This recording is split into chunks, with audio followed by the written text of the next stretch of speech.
Hi అండి, అందరికీ నమస్తే. ఈరోజు మనం ఈ వీడియోలో ఉసిరికాయలతోటి పుల్ల పుల్లగా తీయగా మంచి రుచికరంగా ఉండే ఆమ్ల మురబ్బా తయారు చేసుకుందాము. ఈ ఆమ్ల మురబ్బాలు ఆరోగ్యానికి మస్తు మంచి. ఇవి 1 సంవత్సరం పాటు కూడా నిల్వ ఉంటాయి. మనకి ఇప్పుడు ఉసిరికాయలు వస్తున్నాయి కదా, ఈ ఉసిరికాయలు వచ్చే టైంలోనే ఈ ఆమ్ల మురబ్బా తయారు చేసుకొని నిల్వ పెట్టుకోర్రి. రోజుకొకటి ఈ ఆమ్ల మురబ్బా తింటే ఆరోగ్యానికి కూడా మస్తు మంచి. మీరు కూడా మీ ఇంట్లో ఒకసారి ఈ ఆమ్ల మురబ్బా తయారు చేసుకొని పెట్టుకోర్రి. ఈ ఆమ్ల మురబ్బా తయారు చేయడానికి నేను ఇక్కడ కొంచెం పెద్ద సైజు ఉన్న 1/2 కిలో ఉసిరికాయలను తీసుకొని శుభ్రంగా కడిగి బట్టతో తుడిచి పక్కకు పెట్టుకున్నా. ఇప్పుడు స్టవ్ మీద ఒక గిన్నె పెట్టుకొని దీంట్లో 1/2 మందం నీళ్లు పోసుకొని ఇప్పుడు ఏదైనా చిల్లులు ఉన్నటువంటి ఏదైనా ఒక పాత్రను ఈ గిన్నె పైన పెట్టుకొని మనం తుడుచుకున్న ఉసిరికాయలను ఈ పాత్రలో పెట్టుకోవాలి. పెట్టుకున్నాక దీని మీద ఒక మూత పెట్టి స్టవ్ మంట కొంచెం ఎక్కువ పెట్టుకొని నీళ్ళ ఆవిరి మీద ఒక 10 నిమిషాల పాటు ఈ ఉసిరికాయలను ఉడకనియాలి. బాగా ఎక్కువసేపు ఉడకనియద్దు, 10 నిమిషాలు సరిపోతుంది.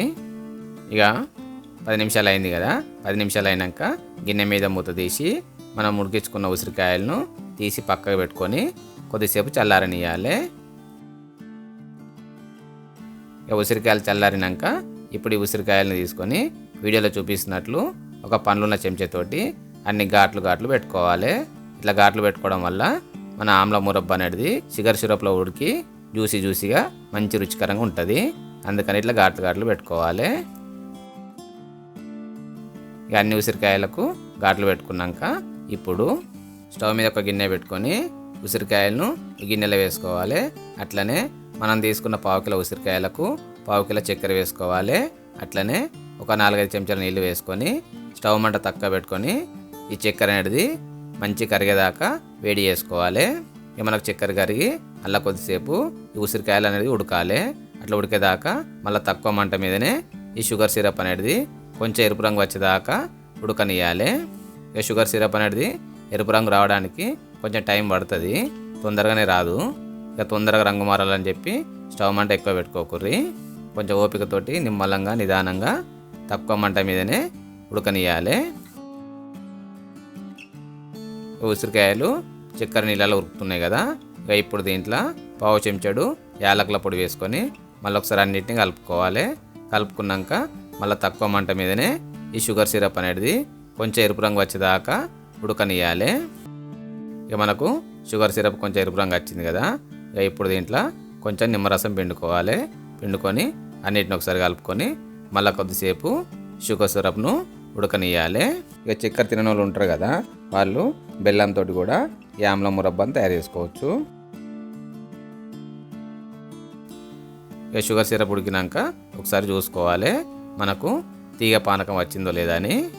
చూస్తురా వీడియోలో మనకు తీగ పానకం వచ్చింది.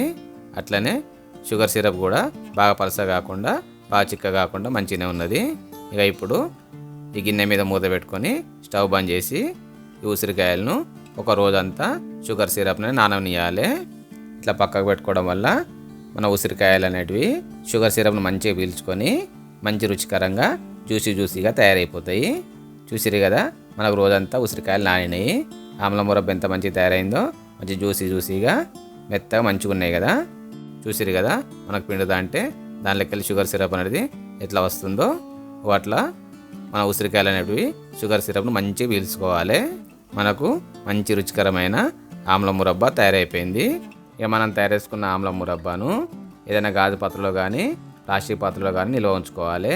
లోహంతో చేసినటువంటి స్టీల్ కానీ ఇత్తడి కానీ రాయి కానీ ఇలాంటి పాత్రలల్లో నిల్వ ఉంచుకోవద్దు. ఎందుకంటే దీనిలో ఉన్న పులుపుకు వాటిని కొరికి అంత చిలిమెక్కి పాత్రలు ఖరాబ్ అయిపోతాయి, ఆమ్ల మురబ్బా కూడా ఖరాబ్ అయిపోతుంది.